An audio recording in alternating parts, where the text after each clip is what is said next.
how do I go from singleness to the first date? How do I pursue my future wife in a way that is going to make her feel respected by me, cherished by me, honored and loved by me? People were coming to me for dating advice all the time. And I was like, I don't actually know if this works, right? I was like, at this stage, this is all theory, right? But what I was doing was, honestly, people would come to me and I'd be like, okay, yeah, try this, try that, whatever. And they'd come back and be like, mate, legend, right? What really helped me was this. I then made a decision. I was like, I'm going to go away for like a silent retreat. I'm going to have 3 days of silence away at this church. It was like a proper a retreat center place. And I stayed there, and all I did, I went there with one single mission. I was like, I'm going to leave this retreat with this roadmap. It's going to be a roadmap that is going to get me from where I am now. I'm single. There's no woman in my life. I'm going to write this roadmap that's going to be a step-by-step guide on how to go from singleness to the first date. How am I going to do that? And I said, and this was the one question I had in mind. I said, I felt like the way that I tried to pursue this woman, she should have felt cherished. She should have felt loved and respected and honored. Okay, but she didn't really, obviously. But I was like, okay, and I'll be the first to admit there were things I did wrong, things I did well. But I said this is my one question. I said, how do I go from singleness to the first date? How do I pursue my future wife in a way that is going to make her feel respected by me, cherished by me, honored and loved by me? I said, because if I can nail that, then I'm happy. And once I've got that standard, I don't have to let any other person push me around like that anymore, because if I know this is a respectful way to go about it, all I need to do is find a solid, good Catholic young woman who's going to value this roadmap that I'm trying to lead with her, and that she will feel honored and cherished and loved by me. And then that's awesome, right? We can start dating and courting, and eventually this will be my wife. So I said, how do I want to date my future spouse? So I went on this camp, and mate, I didn't say a word for 3 days. I was just sitting there in prayer, and mate, I just journaled. I wrote out probably half of what I'm going to be giving all here, because I've learned a lot, obviously, since then, and there was a lot that I probably wrote then that was wrong, and all those things. And I hope there's not a lot that I'm going to say tonight that's wrong, but I'm sure I hope I keep improving as I teach this stuff. But I walked away absolutely. I mean, I'm pretty short, right? I'm 5'6" or something, right? I walked out of there like 7 foot tall. I felt amazing. I was like, this is it. Like, I'm never ever going to have that again. All this content that I'm sharing is my personal response to pain. Amen? And we all know when we experience pain, right, especially when it comes to like love and relationships, we will do anything to run away from that. Okay? But we don't run away from it though in a way that inspires us. If we just run away from it, we tend to just get down and hurt and sad, and we get bitter and miserable and empty and cold, and it just starts to like destroy us, right? So this content, when I was like, right, I want to create a roadmap, because so many chastity speakers I had heard, and there's some fantastic ones out there, but there are a lot of sex talks that I had heard that seemed to be just like driving home, like, all right, everybody, let's go through the 10 bullet points of what you should not do until you get married, right? And I was like, right, so I know all the things I can't do, but it ends up making you feel like you're just frozen and stuck when you're single. Amen? I was like, I want a roadmap that's going to set me free to act. because action is going to inspire me. Action is going to fire me up to actually do certain things to prepare for marriage, to date in a certain way, to befriend a girl in a certain way. Who's getting fired up? Is it just me? Jeez, okay. So this is really where it all came from. Okay? So I wanted to know a few things. I was like, I want to know, what kind of a man do I want to be? So what kind of man, so once I wrote out this roadmap, I was like, right, what would it take? What kind of qualities, virtues, characteristics, what kind of prayer life does a man who can carry out this roadmap need? What do I need in order to carry out this roadmap? What kind of man do I need to be? And I used to image the altar, and I'd be like, you know what, one day I want to get married, and I'd visualize myself at the altar, and I was like, what kind of man do I want to be there? Then I was like, okay, then also I was like, what kind of woman would I like to marry? What kind of qualities and characteristics and values and interior life would she have to have? What do I want in somebody else? And I should have said that I am married. I'm married to a beautiful woman. Just proof that everything I'm going to say works. Yeah. So I've tried all this stuff and it works, fellas. Okay. So right, so I was like, okay. So I was like, who do I want to be? What kind of person do I want to marry? And then how would I like to pursue this woman? These are the kind of things that really set me on fire. So this led me on this. So I came back from this weekend, and I just started sharing what I'd been praying through and I'd been writing about with all my friends. Now, I was single, right? This girl, that was a short, like 6-week friendship, whatever. I'd always been single. I'd never been the type, I hadn't gone on dates with girls or anything. But I started sharing this stuff. Right? I'm single. I know nothing about like the real life dating stuff, and people were coming to me for dating advice all the time.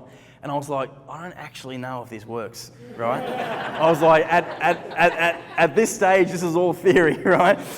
But what I was doing was, honestly, people would come to me and I'd be like, okay, yeah, try this, try that, whatever.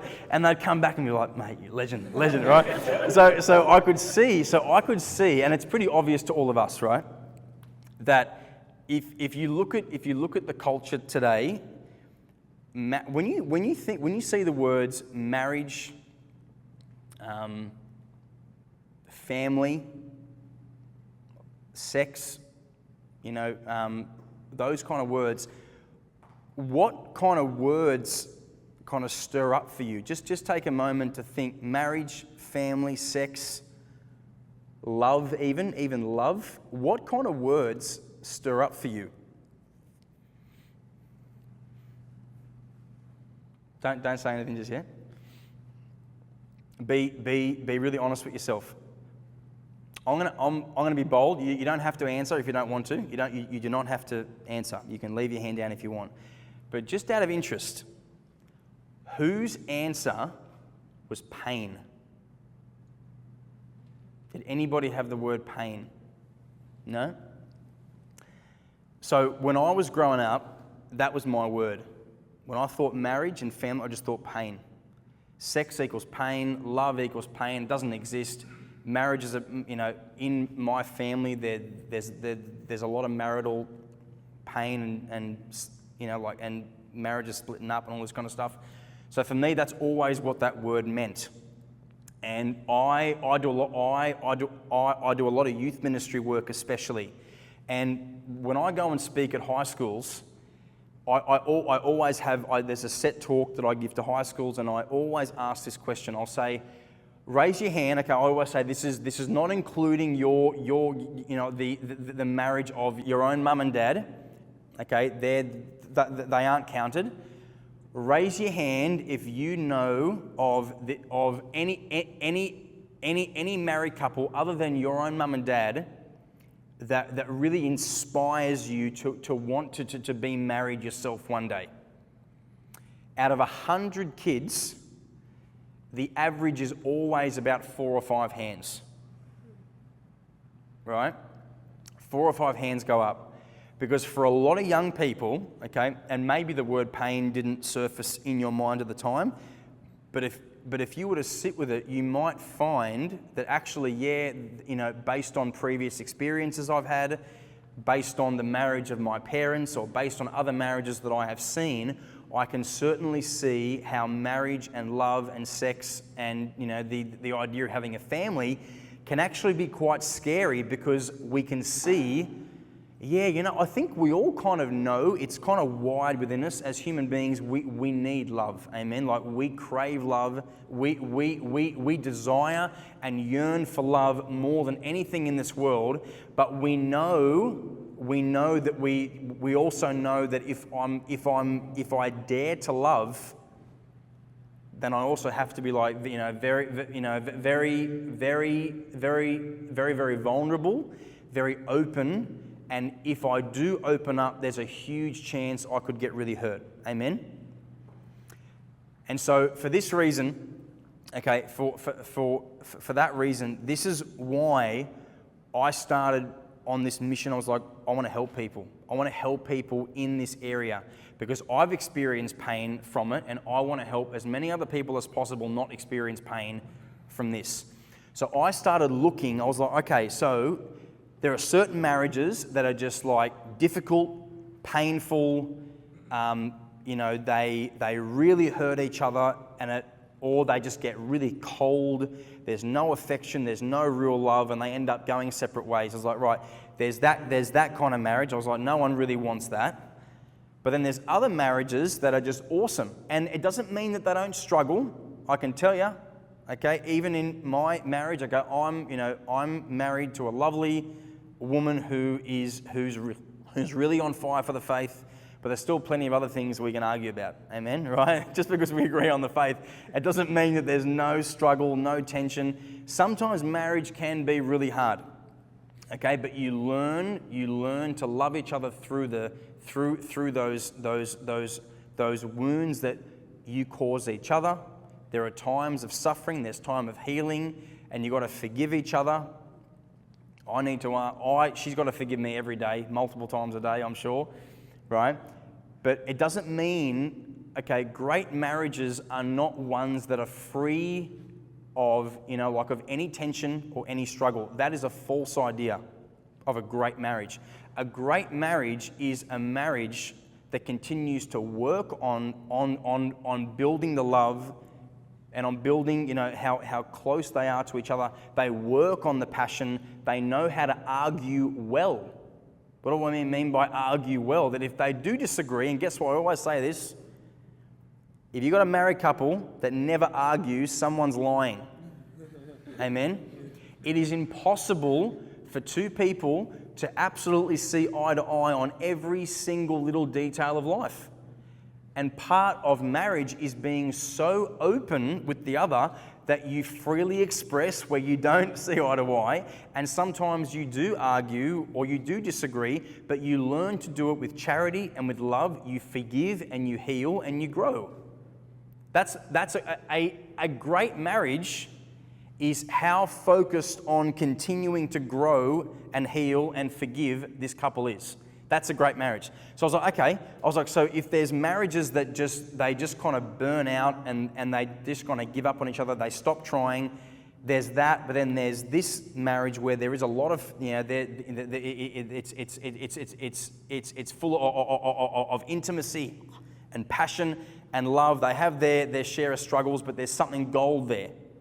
That's what we all want. And so I started to tag along on date nights with other couples. If I saw a young couple going out when I was single and I was very active in the church community. If I saw this couple going out to dinner, I was like, hey, where are you guys going? I was like, oh, we're going out on a date, We're going out on a date, Simon. I was like, do you mind if I come? I just want to ask some questions, right? I'm serious. Honestly, I bet some of these couples were like, here he comes. Tell this bloke to shut up, will you? All right? So I would just, and I would pick their brain. I'd be like, right, I was like, what makes it work? What makes it doesn't work? And sometimes I used to put couples in awkward positions. I was like, tell me how you know for sure he's not going anywhere. And he'd be like, don't answer that question. But I would take a journal to these dinners with other couples, with married couples, if they were dating couples, engaged. If I heard, I think this is probably terrible, if I heard a couple split up, I'd want to find out why. So I'd go and reach out to them, I'd talk to them, I'd find out what it was. But for me, it was all because I was so hungry to be like, what makes love work? What makes marriage work? And what do people do that leads to a path of suffering, or they split up, whatever, right? So that's basically what this roadmap is going to involve, right? I'm going to share a lot of stories just from things that I've learned here.